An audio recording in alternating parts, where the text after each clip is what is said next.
Primeiro, né? Olá, estamos abrindo mais uma edição do nosso painel Regional Debates, diariamente aqui pela TV Santa Cecília, sempre a partir da 1h30. Você acompanha, confere com a gente personalidades aqui da região metropolitana e do Brasil que passam pelas nossas bancadas, discutem e debatem junto com você as nossas demandas, os nossos problemas, as nossas dificuldades e, claro, na medida do possível, apontam aí os caminhos e as soluções para os nossos principais problemas. E debatem também os temas relevantes de assuntos nacionais também.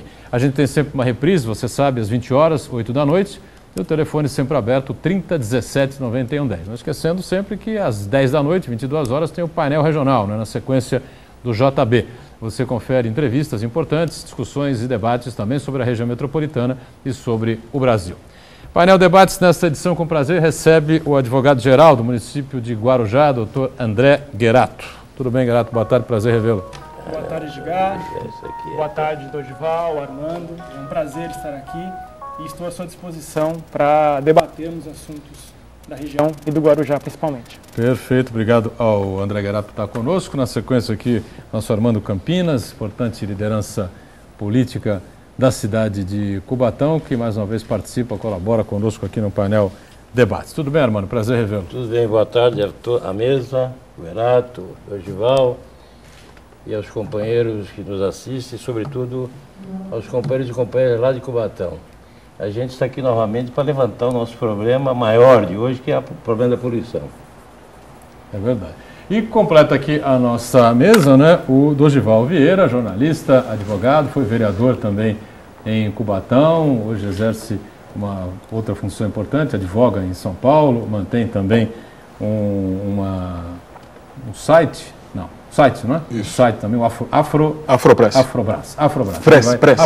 Afropress, uma agência de notícias que é a Afropress. Ele mantém em São Paulo já há bastante tempo e está aqui para participar conosco e colaborar com a gente nesta edição. Tudo bem? Prazer rever você, Dorival. Prazer meu, doutorão. Quero agradecer em primeiro lugar o convite, né, para participar desse importante programa de debate das questões regionais. Cumprimentar o doutor André Guerato. Cumprimentar o meu querido amigo Armando Campinas, a quem eu não via já há algum tempo, não é? E é sempre bom retornar. Eu estou em São Paulo, mas sempre que posso e sempre que sou convidado, retorno, porque a luta que nós travamos em Cubatão durante muitos anos faz parte da nossa história de vida. Então, é um compromisso que a gente sempre tem de sempre atender convites para debater os temas que interessam a Cubatão e a região da Baixada Santista. Muito obrigado. Lembrando sempre a você, 30 17 91 10, está sempre aberto o telefone para você participar conosco, liga para cá, espaço sempre democrático, você envia o seu comentário, a sua pergunta, não é?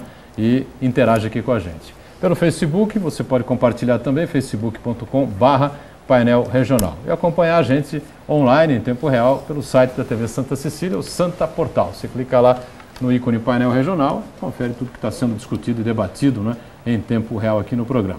Depois do painel debates encerrado, ele fica disponibilizado para você no YouTube. Você acessa lá, revê os trechos mais interessantes, na sua opinião, claro, né, ou o programa por inteiro, você fica absolutamente à vontade. Lembrando sempre os parceiros, né, ou o nosso parceiro do dia a dia aqui no nosso painel regional debates, né, que é o Diário do Litoral. A gente sempre destaca aqui a manchete do dia e nesta quarta-feira o DL circula pela região com esta capa aqui, 60 dias para Rosiana, né, referindo-se à governadora do Maranhão. A Justiça determinou que o governo Sarney, né, construa no prazo de 60 dias mais presídios no estado. A multa diária é de R$50 mil pelo descumprimento. E como você viu ao lado aqui na capa, uma foto do prefeito de Santos, né? A gente emenda já uma manchete mais ligada aqui à nossa cidade, à nossa região. Diz o prefeito, desde que assumi, abre aspas, né? Desde que assumi, não houve 1 milímetro de alteração. Fecha aspas. Isso, claro, é uma resposta do prefeito ao Ministério Público com relação à questão do VLT, o prefeito garantindo que não houve alteração de projeto algum, como o Ministério Público alega, foi a Justiça que acabou conseguindo aquela liminar, que acaba paralisando as obras na Francisco Glicério. A gente passa aqui um exemplar ao Guerato, na sequência aqui para o Armando Campinas também, e lá na ponta o Dorival também recebe essa edição do Jornal Diário do Litoral. Bom, muitos assuntos interessantes, assuntos importantes para a gente debater, para a gente discutir aqui. Só uma pincelada aí na política nacional, né? Vamos começar pelo Dorival lá na ponta, que está sempre antenado com essas questões todas. Muita gente criticando a presidente da República que não se manifesta com relação a essa polêmica que envolve a governadora do Maranhão, né? Evidentemente porque há uma tentativa de preservar uma aliada e um aliado, né? A governadora e o seu pai, né? O ex-presidente do Senado, Zé Sarney. Me parece claro isso, né, Dorival? Sim, está evidente que o silêncio da presidente Dilma, como da direção do partido que governa o país há 10 anos, o partido do PT, tem a ver, obviamente, com o interesse de manter esta arca de Noé que nos governa, né? Um governo de coalizão tão amplo, né, que inclui de Fernando Collor de Mello, passando por Sarney, Paulo Maluf, ou seja, na verdade, Edgar, esta é a maior coalizão já registrada na história do Brasil. Em nenhum outro momento da história do Brasil nós tivemos uma coalizão desse tamanho. A tal base aliada passa de 430 parlamentares.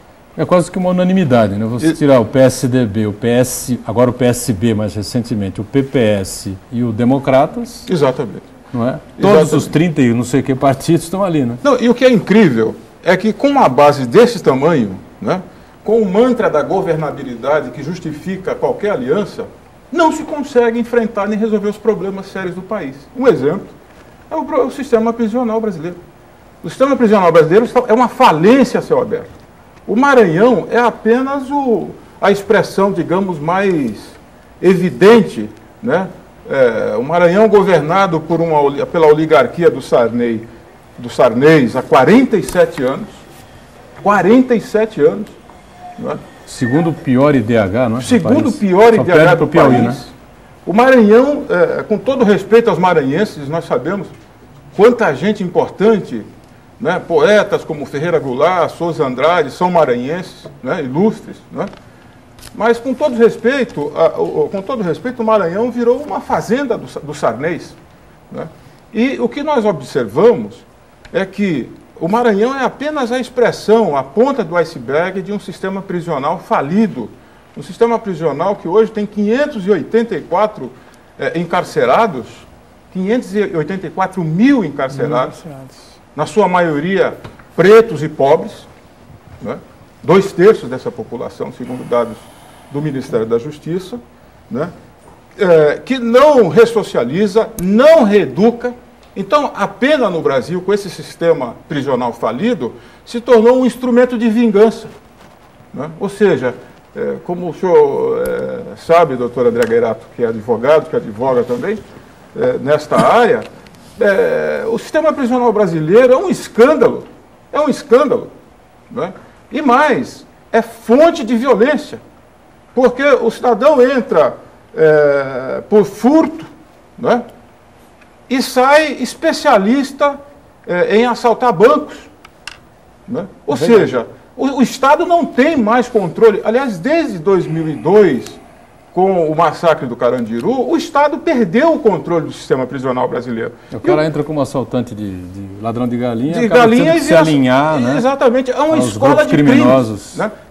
O sistema prisional brasileiro é onde se faz, né, mestrado e doutorado no crime. Né? Enfim, voltando ao tema que você colocou, Edgar, infelizmente nós temos um governo, né, que, comandado por um partido ao qual eu já tive a honra de pertencer e do qual me orgulho, essa faz parte da minha história. Mas é preciso que as pessoas entendam que isto que está aí desde 2002 nada tem a ver com o partido que homens e mulheres como eu, durante décadas, sacrificaram suas vidas, inclusive. Nada tem a ver, nada tem a ver. Um partido que se alia com Sarney, com Maluf, com Collor, para governar, que tem a maior base aliada do Congresso Nacional já existente na história do Brasil, e que não consegue dar conta dos problemas mais elementares. Você sabe, nossa economia, a situação econômica não é boa. Nós vivemos um momento de instabilidade econômica muito concreta. Os problemas sociais urbanos, Os problemas das grandes cidades, segurança, falta de segurança, ausência de segurança. Eu acabei, por exemplo, agora, sendo surpreendido, tive minha casa assaltada. Em São Paulo? Em São Paulo, portão arrombado, casa assaltada, enquanto estava fora, passando alguns dias de férias com a minha família, porque não há segurança mais nenhuma. Sair às ruas hoje, de qualquer grande centro urbano do Brasil, é uma roleta russa, você não sabe se volta. Né? Ou seja, um Estado que é o Estado que mais arrecada, uma carga tributária absurda, né? Arrecada ao extremo, e não devolve nada, nem educação, nem saúde, nem segurança pública, para um governo que não tem nenhuma desculpa para não fazer as mudanças que o Brasil e pelos quais nossa geração lutou décadas, dedicou a sua vida, pela qual muita gente morreu, a luta contra a ditadura de que falávamos até agora há pouco. Muita gente foi sacrificada, muita gente dedicou a sua vida por idealismo, morreu, torturado. Nós ainda temos no Brasil 428 pessoas sumidas, desaparecidas. Não é? Enfim, é um governo que, de fato, sem querer entrar em aspectos específicos, mas, de fato, né, trai o sonho e os ideais de gerações e gerações de jovens, né, que queriam e lutam e continuam querendo um país decente. Muito bem. André Guerra estava querendo se manifestar também, né, em relação a esse tema. E complementando o que o Dorival falou, na verdade, é um dos sistemas mais caros do mundo. O sistema prisional. Porque, na verdade, nós pagamos valores altíssimos para cada pessoa estar lá e elas não são ressocializadas, não voltam para a sociedade melhores do que entraram. Muito pelo contrário, voltam piores do que entraram. Agora, nesse episódio, eu acho importante destacar, Buturão, Dorival, Armando, né, que o Poder Judiciário está se manifestando. O Poder Judiciário, nos últimos anos, vem tendo uma ação afirmativa muito forte e até mesmo em locais que, aparentemente, em estados que, aparentemente, ele poderia estar ligado a um governo ou algum partido, determina ao governo do estado providências sob pena de multa diária. Então, nós acreditamos que essa passagem, essa nova etapa do Poder Judiciário de estar, evidentemente, impondo determinações aos poderes executivo, legislativo, dos estados, é um bom sinal, porque efetivamente o que está acontecendo no Maranhão é uma consequência de anos e anos de desmandos, de violação de direitos humanos, né, e que só agora a população está parando para enxergar e vendo a barbárie que está acontecendo. E 40 e tantos anos, como lembrou o Dorival aqui, não é, Armando? De governos estaduais ou diretamente nas mãos da família Sarney ou de aliados, pessoas eleitas por eles, especialmente pelo ex-governador, ex-presidente e atual senador Zé Sarney, claro, com o aval também, com o amparo da atual governadora, né, Armando? O Dorival lembrou bem, é a maior coalizão já registrada no país. E para manter uma coalizão desse tamanho, o trabalho é bem maior do que manter uma coalizão normal, como a gente sempre verificou no nosso país. Agora o problema é que a pressão da presidente Dilma, porque eu acompanhava de manhã o noticiário, só para reforçar o que você vai desembasar um pouco mais, né? Aonde encaixar o PROS? Né? da dupla Ciro e Cid, ou Cid, que é o governador, né? do Ceará, e Ciro Gomes, que foram fiéis a presidente e deixaram o PSB para não apoiar o Eduardo Campos, né? E manter o apoio à presidente, já que o PMDB não quer perder espaço. Aliás, o PMDB quer fazer crescer, né, o seu espaço dentro do governo, viu, Armando? Depois a gente vê aí a competência, né, do governo para manter essas coalizões, como bem lembrou o Dorival, que vai de E a Y, Z, né? Isso não vai ser difícil, colocar mais 1, ou 2, ou 3, ou 4 partidos, se for preciso, né? Porque há sempre um jeitinho, pelo menos a gente vê dessa forma. Agora, o que eu queria também dizer é o seguinte, não é só, eu não vejo só o sistema prisional que que é a grande fábrica de assassinos ou a grande escola. Mas que o sistema todo, quando a gente paga salário de encarcerados, quando a gente tem um custo imenso, como lembrou aqui o doutor André Guerato, com os nossos presos, e quando a gente ainda vê que o salário mínimo continua esta miséria, a gente traz essa escola de marginais, não só para o sistema prisional, mas como para toda a sociedade. A direção, eu tenho afirmado aqui, e toda vez que eu tenho oportunidade, que o problema nosso, a reforma nossa, não é especificamente na saúde, na educação. Eu acho que a reforma, a grande reforma que tem que se fazer é a reforma política. Política e eleitoral, partidária, sobretudo. Não deixar que 100 pessoas, no máximo, mandem numa nação, por intermédio dos partidos, como é o nosso caso, porque a hora que a gente fizer uma reforma de fato na área política, a gente reforma de imediato todas as áreas. Você acha que as eleições deviam ser casadas, por exemplo? De vereador a presidente?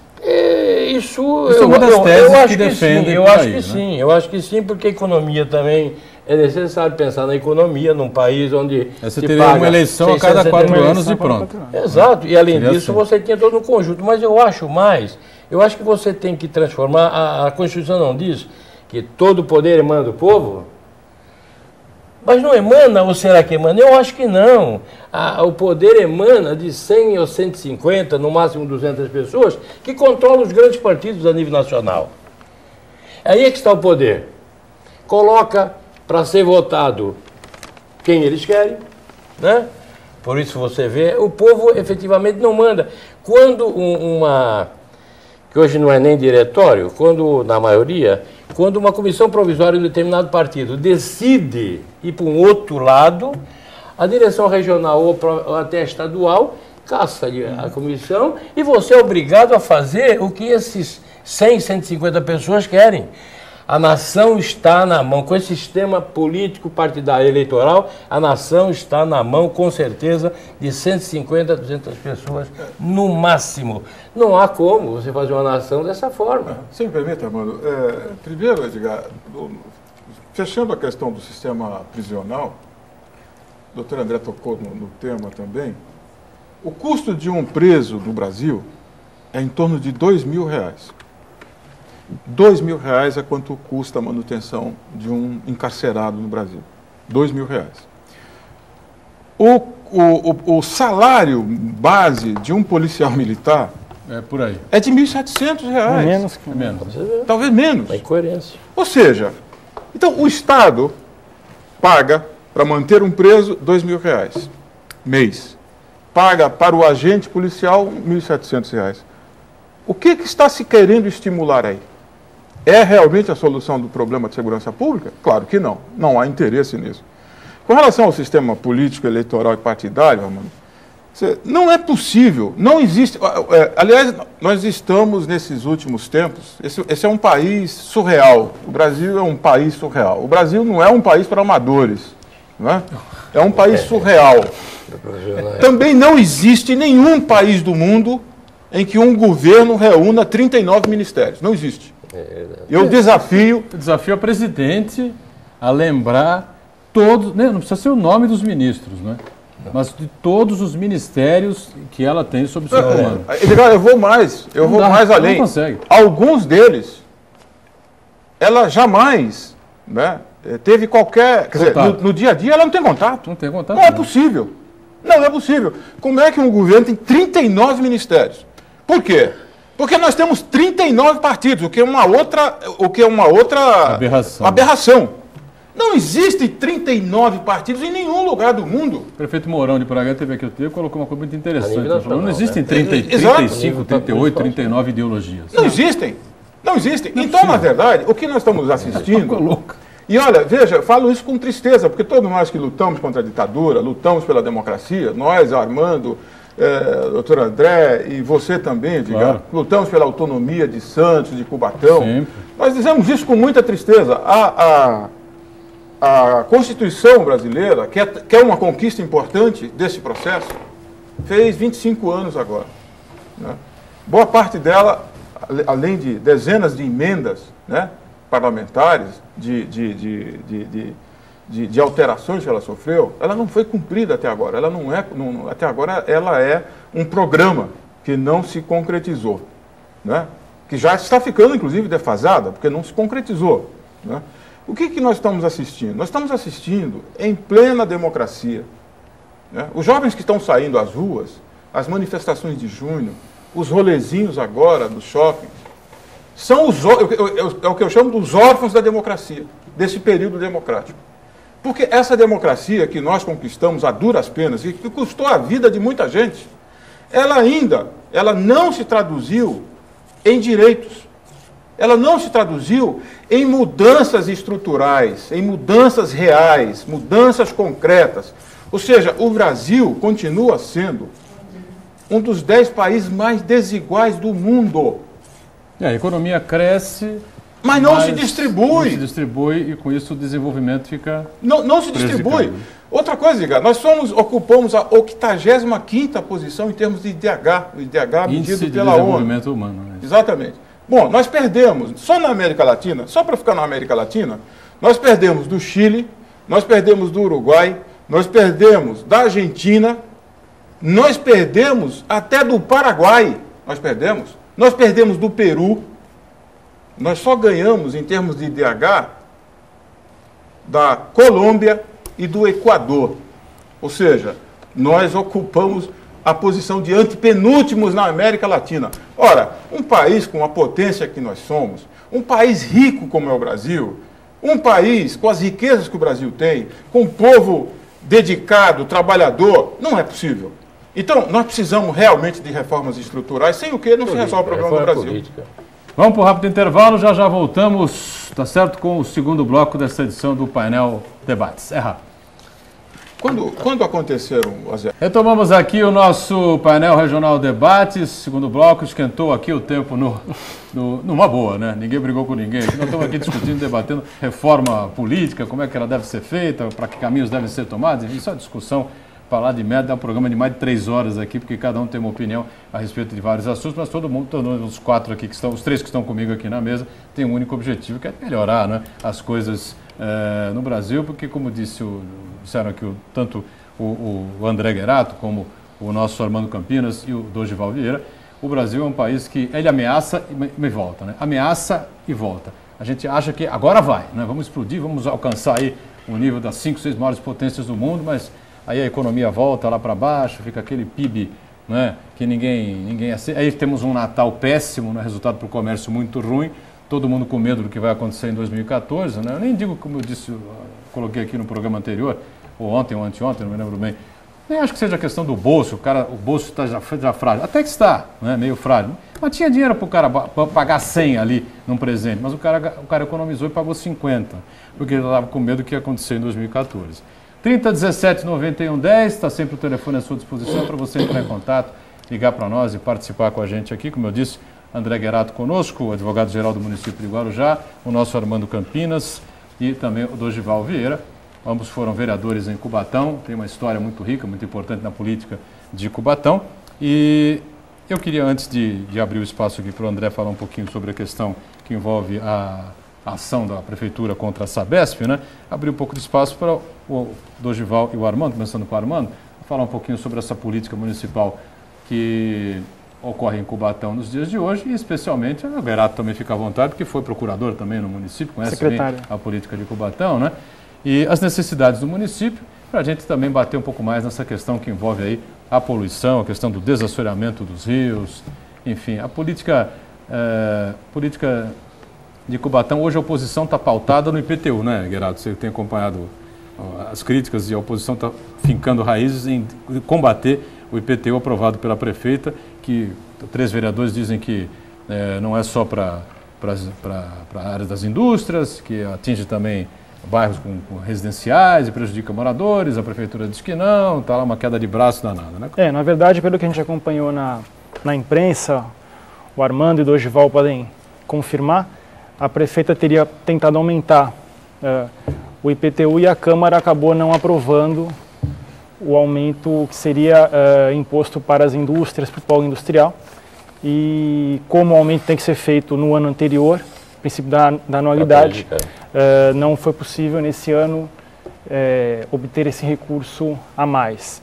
De qualquer forma, Cubatão é uma cidade maravilhosa, a gente teve bons anos lá, pessoas do bem, pessoal trabalhador, e a gente espera que, independentemente da política e do governo, que as coisas andem em Cubatão, se desenvolvam, independente do mérito, né?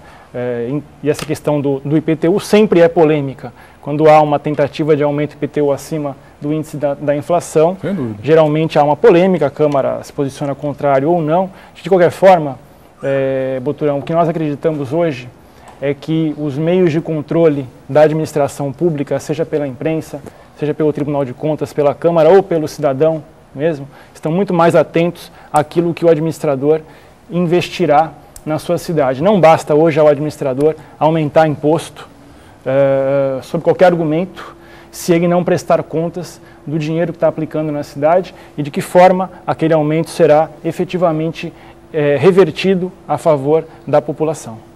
Perfeito. Armando Campinas, situação política de Cubatão, você e o Dorival, e essa questão que envolve aí também, não só o IPTU, mas a questão polêmica que envolve o desassoreamento dos rios e a questão da poluição que você já vem debatendo com a gente aqui há um bom tempo no programa.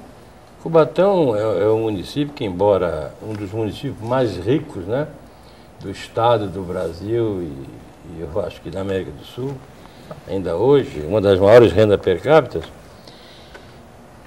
o Dorival lembrou agora há pouco, com relação à nação, que não se encontra um canal para transferir a renda dessa imensa nação, né? Cubatão é um desenho em miniatura do Brasil. Nós não conseguimos canalizar a renda potencial, renda desse município para o povo. É um município rico com o povo paupérrimo. Esse é o presente de grego que o governo central nos dá, porque num determinado momento da história pediu que a gente industrializasse o nosso território, não para resolver o problema de Cubatão, para resolver um problema nacional de balança comercial, e nos deixou o quê? Favelas, poluição, e esse dinheiro todo que não se canaliza para chegar até o povo. Agora, nós hoje temos um problema mais grave. Nós já assistimos um filme, o Dorival está aqui, que participou desse momento histórico em Cubatão, que foi na década de 70 e 80, quando Cubatão era conhecido pelo mundo todo como Vale da Morte. A revista Exame nos surpreendeu com uma pesquisa que fez, colocando o nosso município como o primeiro município mais poluído do estado de São Paulo. Se somos o mais poluído do estado de São Paulo, com certeza somos o do Brasil. Estamos a caminho, Dorival, do Vale da Morte que éramos no passado. Então, isto é uma coisa premente. Eu acho que este é o motivo maior, o que a gente precisa colocar na frente da nossa discussão. Para quê? Para levantar esse povo que naquela época resolvemos a questão, levantando o povo, que levantou praticamente o mundo, todo compareceu para ver o estado caótico de Cubatão. E foi dessa forma que a gente conseguiu diminuir a poluição que tínhamos naquela época. Então, eu acho que nós, em Cubatão, temos que, o Dorival lembrou bem, que as soluções a nível nacional e social dependem muito da pressão popular. O povo tem que se reunir, tem que se organizar, tem que se levantar, como fez no passado. Aqui mesmo nos lembraram, mas no passado vocês tinham o Montoro. O Montoro veio se aliar à força política que nós desenvolvemos aqui dentro de Cubatão. Juntamos o povo, e sensibilizamos também o governador Montoro, que já tinha vontade política. Se não houvesse um movimento, com lideranças, com foco para ir ao Palácio, e hoje fazer da mesma vir forma, aqui a Cubatão perguntar se vocês queriam. Exatamente. E hoje, da mesma forma, claro que não. Eu digo, convencer os industriais que aquele trabalho tem que ser feito. Se eles não concordarem em fazer o trabalho, nós não vamos conseguir. Só conseguimos naquela época com isso. Então eu queria colocar essa nossa preocupação, queria ver se a gente consegue alguns companheiros que se juntem a nós para organizar um movimento de combate à poluição, pedir ao companheiro que é um cubatense, né, o Marco Cipriano, que dirige a CETESB, pedir a ele também a colaboração dele para que ele se envolva conosco nessa luta e tentar resolver o que já resolvemos no passado. Quer dizer, o que nós não podemos é assistir aquele filme de terror que assistimos no passado, né? Diga, Dorival, você que foi um dos... participou de toda essa luta aí, relembrada pelo Armando. Eu tenho muito orgulho de dizer que nesse período que o Armando fez referência, nós estávamos na linha de frente. É verdade. Né? 78, 79, desde as primeiras denúncias feitas pelo CAGÉ sobre a ocorrência de vereador Florivaldo Cagé, que esteve inclusive aqui, sobre a ocorrência de casos de anencefalia, enfim. Eu era jovem, né? Em 78 eu tinha 22 anos, 68, 79 em diante. Hoje eu estou com 57, sou um... Continua jovem. Continua jovem. Posso ser jovem de menino ideias, mas o corpo já suporta as consequências de quem está virando sexagenário, né? Eu já estou chegando esse ano aos 58, enfim. Mas eu me orgulho muito desse período de luta, né? E eu quero dizer, Edgar e colegas de bancada aqui, Armandão, que tive o prazer de participar de uma Câmara de Vereadores com o Armando e com outros, Cagé, Florentino, Agrimaldo, os trombinos, né? Eu tive a honra de participar desse processo representando e na linha de frente da luta popular, né? Nosso mandato, e pagamos um preço muito caro por isso, nosso mandato era praticamente na rua, né? Muitas vezes houve embates entre nós na Câmara, porque havia uma discussão em torno de ideias. A discussão naquele momento, e esta Câmara, eu me orgulho de ter participado dela, porque era uma Câmara em que o debate se dava no plano político e ideológico, né? Não era o debate menor, né? Que infelizmente tem acabado prevalecendo, não apenas em Cubatão, mas de um modo geral, né? O papel do vereador como agente político foi muito esvaziado nesse processo, tem sido muito esvaziado. O vereador virou praticamente um despachante de luxo, né? Não se debate mais ideias, não se debate mais propostas. Inclusive, isto é o reflexo deste quadro que nós temos no país, né? De 39 partidos, como se houvesse a possibilidade de 39 ideologias, o que é impossível. Mas o caso, Boturão, de Cubatão, na minha opinião, nós, num primeiro momento, conquistamos uma vitória que foi sensibilizar o poder, o Estado, a partir, né, da eleição do saudoso governador Franco Montoro, em 82. Né? Não custa lembrar que quem governava o Estado antes chamava-se Paulo Maluf, antes de 82. No período, ele tenha renunciado, né? No período José Maria Marinho. Que era o governador. Exatamente. Você percebe como nesse país, você lembrou muito bem. Aliás, a gente quando pensa que foi presidente da CBF hoje. Vejam lá. Esse país é um país tão surreal. Quando a gente pensa que foi, voltou para trás. Né? Aliás, essa figura que hoje preside a CBF, ele mesmo, né? E que vai estar dirigindo a Copa do Mundo daqui a 6 meses, não é? Como uma das principais autoridades brasileiras. Imagine você, essa figura às vezes ia no Cidade de Santos, né? Com esta mesma cara que ele nunca deixou de ter, agora mais idoso um pouco. Mais idoso, como claro. Eu também, não é? Todos, né? Mas essa figura sempre representou o atraso, o conservadorismo. Está hoje mandando no futebol brasileiro. Não é? Não por um acaso, nós estamos assistindo hoje o campeonato brasileiro do jeito que está. Tudo enrolado aí. Com tapetões, entendeu? Óbvio. Então, essas coisas é que não dá mais. Mesmo velhos como eu, não tem mais paciência para tolerar isso, para aguentar isso. Não é? Especialmente quando a gente não perdeu, embora velho, a capacidade de se indignar, que eu acho fundamental. É verdade. Né? Então, o caso de Cubatão, Boturão, é um caso...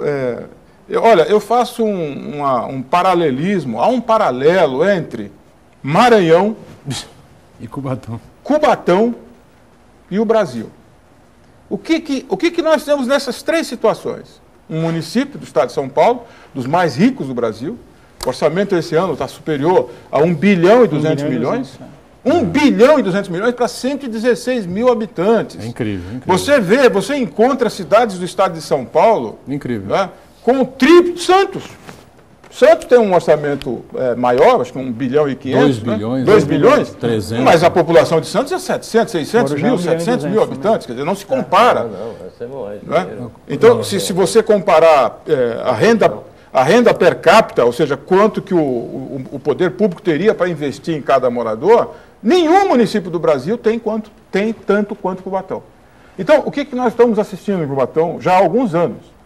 Primeiro, aliás, eu vi o debate de vocês aqui, vocês falavam da inexistência de uma classe média em Cubatão. É verdade, não existe uma classe média organizada em Cubatão, pela própria história do município.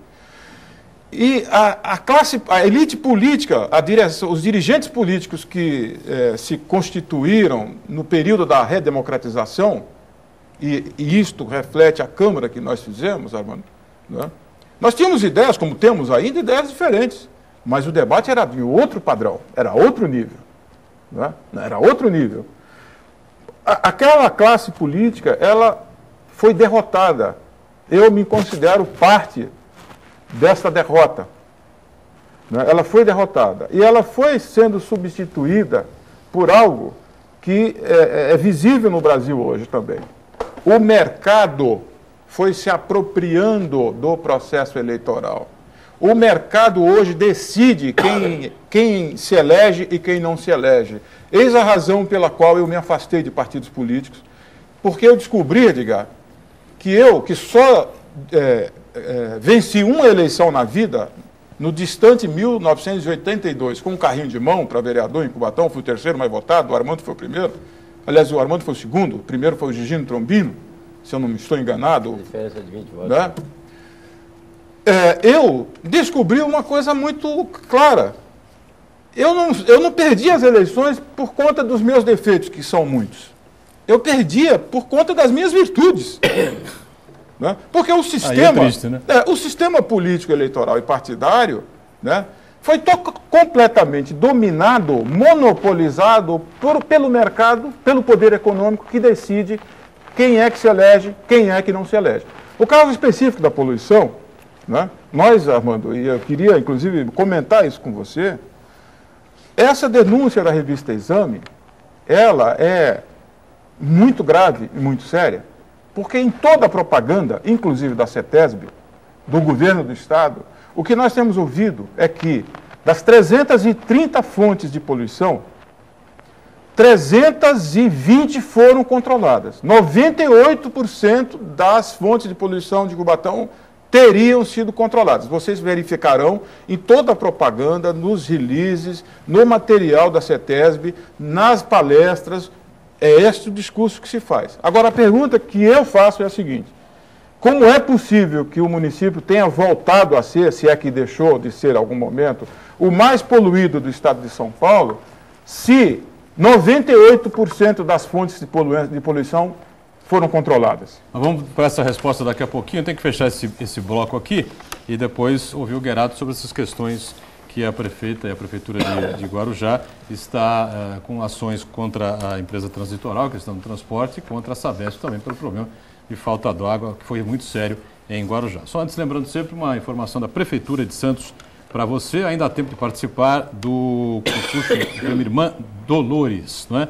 E do concurso fotográfico Um Olhar para a Comunidade. As inscrições seguem até dia 31. Iniciativas integram o programa Heróis da Comunidade. No intuito de valorizar a cidadania, o Irmã Dolores, que é fruto de parceria entre a Prefeitura e a Mitra Diocesana de Santos, conta com 3 categorias: categoria Herói, a Mídia e a Universitários. Interessados devem enviar dados pessoais e descrição da ação anexo de arquivo em PDF para o e-mail prêmio Irmã Dolores, tudo junto, né? @santos.sp.gov.br. E para o Olhar da Comunidade, né? Também da mesma maneira, seguindo, como diz o regulamento, você pode fazer a consulta no site da Prefeitura, www.santos.sp.gov.br. Existem troféus para os melhores colocados, né? E a gente repete o prazo até o próximo dia 31. Intervalo, voltamos em instantes. Cubatão. Debates, que com prazer conta aqui com o advogado-geral do município de Guarujá, doutor André Guerato, com o nosso Armando Campinas, importante liderança de Cubatão, e o Dorival Vieira, que é hoje advogado, jornalista, né? E também foi uma importante liderança, foi vereador na cidade de Cubatão também, né? Então, antes de rapidamente que a gente passar aqui para o Guerato, só para fechar essa questão aí que o Dorival levantou, deixou essa questão no ar aí, Armando, sobre a questão que envolve os problemas todos de Cubatão aí.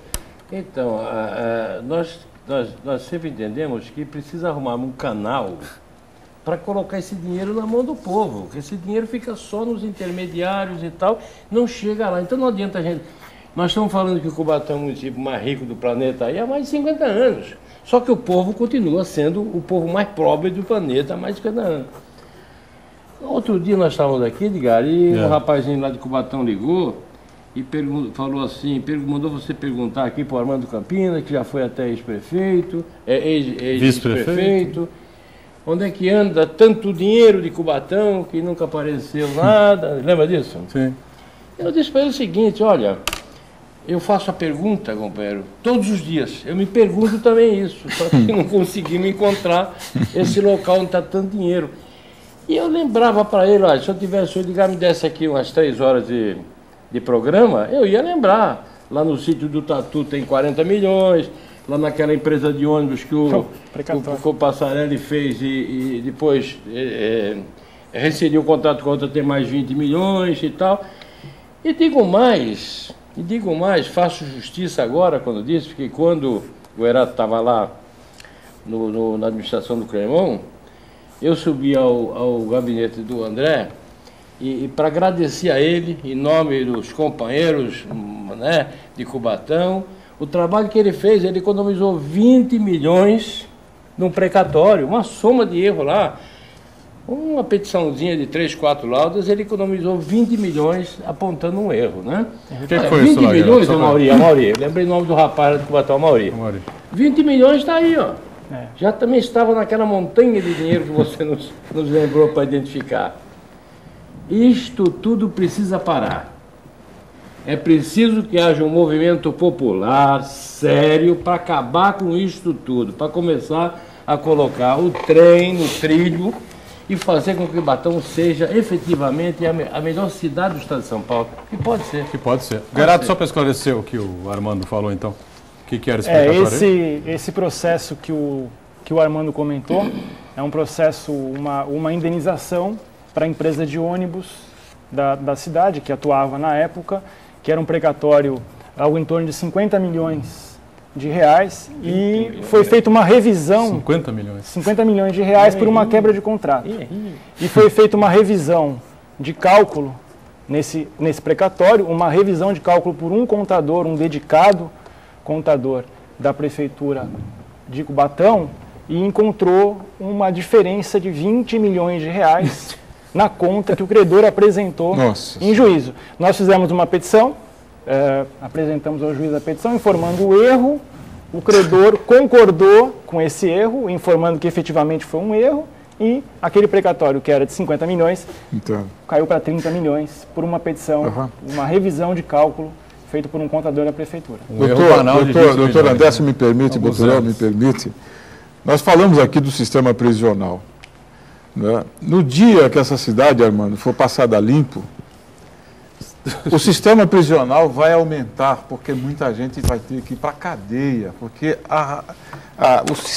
o grau de corrupção, o grau de alienação da coisa pública para interesses privados, governos sucessivos, governos até... Olha, e vou dizer mais, hein? Não dá, e sei que o Armando fala à vontade, porque sei da posição e da história do Armando, e ele não teve responsabilidade naquela gestão em que ele foi vice, mas não escapa um. Na verdade, todos governaram para interesses privados, com as vantagens de quem governa para interesses privados. Nós falamos aqui do sistema político eleitoral e quero deixar claro aqui, o problema aqui não é pessoal com ninguém. Sim, nós não estamos aqui discutindo pessoas. Sim. Estamos discutindo aqui um sistema perverso, corrupto de governo, que é o responsável pela manutenção da cidade como ela está. Gerato, então vamos rapidamente explicar aí para o telespectador. A gente comentou aqui no programa rapidamente a questão da Sabesp. Tem até uma pergunta do João Vicente, lá de João Oliveira, de Vicente Carvalho. André Gerato, quanto à Sabesp, né? Já pagou a multa para Guarujá devido à falta de água no município? A prefeitura entrou com uma ação na justiça contra a Sabesp exigindo um ressarcimento. Explica direitinho, Gerato. Na verdade, nós tivemos no dia 27 de dezembro do ano passado a inauguração de uma estação de tratamento de água no município, a ETA Jurubatuba, que contou com a participação de representantes da Sabesp. A presidente da Sabesp esteve lá no município. O prefeito Antonieta acompanhou essa inauguração e ficamos entusiasmados porque houve uma ampla divulgação pela Sabesp de que com a inauguração dessa ETA o município ficaria nos próximos 30 anos 30 anos foi o número que foi falado. 30 anos sem problema de falta de água a qualquer tempo, seja na temporada de verão, seja em qualquer outro período do ano. 2 dias depois, dia 29 de dezembro, começou a faltar água no Guarujá. Imagina que situação. E o caos se instalou na enseada. O principal problema que ocorreu no Guarujá foi na enseada, mas também em outros bairros tivemos reclamações de Vicente de Carvalho, como o telespectador pergunta. Tivemos problemas no Areião, em outros bairros adjacentes da enseada. E tentamos solucionar a questão, primeiramente pela via extrajudicial, via amigável. Notificamos a Sabesp para a Sabesp retomar, normalizar o atendimento, porque, na verdade, na enseada, todos estavam sofrendo um problema muito sério. Nós tínhamos problema com hotéis, pousadas, pequenos comércios, padarias, restaurantes, condomínios, casas, sem água alguma. Pessoas indo comprar água mineral para tomar banho ou para cozinhar. E em função desses problemas contínuos e da falta de informação da concessionária, a prefeita Antonieta determinou que nós ingressássemos com uma ação, o que efetivamente ocorreu no dia 7 de janeiro, quando houve o retorno do recesso forense e após esgotada a tentativa extrajudicial de solução. O PROCON do Guarujá, na via administrativa, multou a Sabesp em aproximadamente R$211 mil, uma multa administrativa, em função da penalização pelo serviço deficiente. No entanto, a ação que o município ingressou, e isso é importante que todos fiquem bem cientes, visa basicamente 2 coisas. Primeiro, que a Sabesp seja obrigada judicialmente a não permitir mais que haja interrupção de água, no fornecimento de água no Guarujá. Se ocorrer algum problema operacional, técnico, que impeça esse abastecimento, cabe à Sabesp, como fornecedora, como prestadora de serviço, implantar uma medida alternativa para esse abastecimento de água no município. Que nós não podemos tolerar, e a prefeita não vai tolerar, é que o município fique 7 dias sem água, como ficou no final do ano, especialmente na Enseada e em outros bairros adjacentes, em alguns pontos de Vicente de Carvalho. Ficamos 7 dias sem água no final de 2013. Um período de um calor insuportável e de virada de ano, que é talvez o maior fluxo de turistas, né, de veranistas aqui para as cidades da Baixada Santista. Para Santos, com certeza né? E na verdade, o carnaval a cidade fica sossegada, tranquila. Guarujá tem um fluxo grande também no carnaval, então, né? Guarujá tem uma população de 300 mil habitantes, aproximadamente, um pouco mais. Na virada de ano. Na virada, 1,5 milhão, 1.800.000. A população que vem, 4, né? Uma loucura. 4, 5, 6. Então, na verdade, a ação, só para complementar, nós temos uma... Talvez a gente até comentou isso aqui semana passada, Gerato. Talvez a presidente da Sabesp não tenha feito essa conta, não se lembrasse desse detalhe, né? Do fluxo enorme, extraordinário de turistas para Guarujá, para Bertioga e para as cidades do litoral sul nessa virada de ano, para se precipitar e sair com essa frase de que em 30 anos não haveria falta d'água. Né? É um negócio realmente estranho. Né? Se você me permite, fica aqui uma sugestão. Houve um tempo, Armando lembra, o tema da metropolização era um tema que estava mais presente nos debates, né? sobre políticas públicas aqui. Eu tenho notado uma ausência dessa discussão da necessidade de uma região como essa, né, se metropolizar, ou seja, ser gerida com uma visão metropolitana. Os problemas aqui, nós falávamos do problema de Cubatão, da poluição de Cubatão, não é? Os problemas são comuns. Essa ideia de que o município, Cubatão tem 48 quilômetros quadrados, que faz divisa com Santos, São Vicente, São Bernardo, essa ideia é uma ideia defasada, essa é uma ideia, nós somos do século XX, mas nada nos impede que tenhamos ideias do século XXI e até para diante. Não é possível gerir uma região que já chega aos 2 milhões de habitantes, né?